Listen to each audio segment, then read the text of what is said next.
She found it uncomfortable to talk about herself at the best of times. I mean, who would want to know an ugly fiery brown worm? That was another thing she was good at, scolding herself. Probably the only thing I'm good at, she thought. Did you even hear me? Said the beetle. The caterpillar looked confused. I asked why you were crying. He looked at her straight in the eye. She hated it when insects did that. She became all wiggly and wanted to slide away. I am having an ugly day, she said. I mean, I'm just ugly in general. She cried again.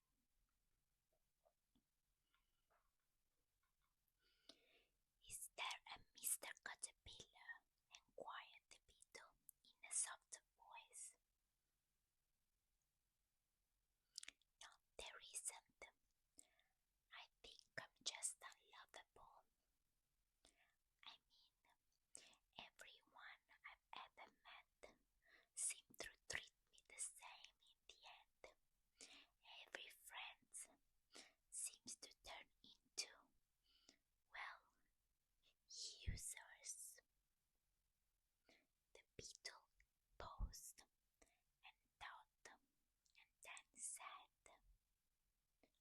we accept the love we think we deserve.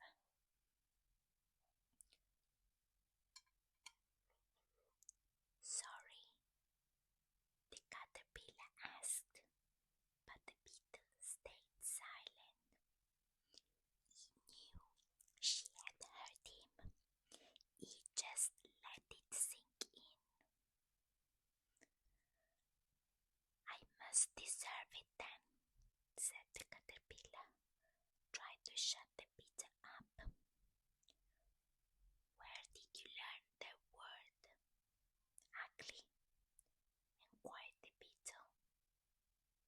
I'm sure when you were a baby caterpillar, you thought you were beautiful, he continued.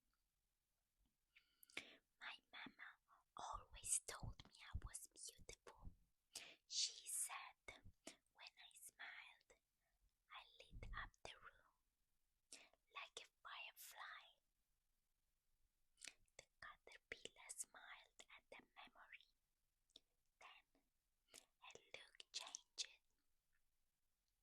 But the other insect at school told me I was ugly. I have an idea, said the sympathetic beetle. I am very wise, you know. I gathered, said the caterpillar. The beetle moved part of his shell and pulled out a beautiful stone from under it. It glistened in the sunlight and sparkled like it was magic. The caterpillar gasped.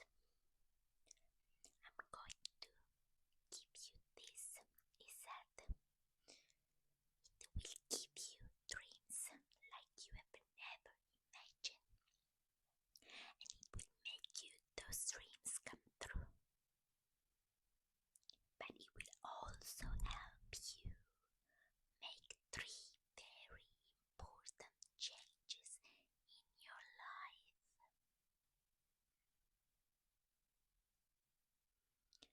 As much as the caterpillar loved the stone and wanted to hold it and cherish it, she struggled to believe it could do anything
What wonderful things could I do?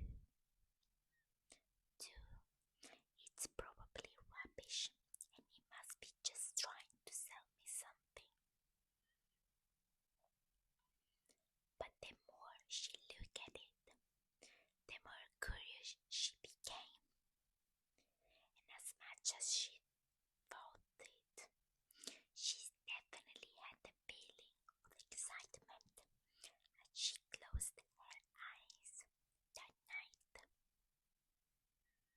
Her dreams that night were like dreams of babies, pure, uncontaminated with all the insect fears and worries. She slept deeper than ever before, and it could have been a dream, but it felt so real. She started to slowly, gratefully turn period, and as she spun, she began to transform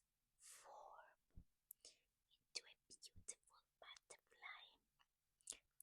She felt magnificent, incredible.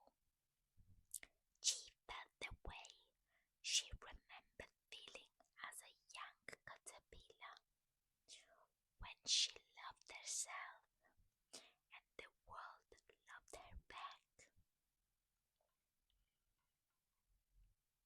She woke that next morning as a butterfly. The stone truly did work. It really could make your dreams come true. As she made her way about that day, she was truly floating on air, and she greeted the other insect with a feeling of abandon and joy. She had no cares now. It was like she had found herself again. Wow, what's happened to you? Asked the dragonfly. I feel beautiful outside, and now, at the last inside, I feel graceful. I feel happy.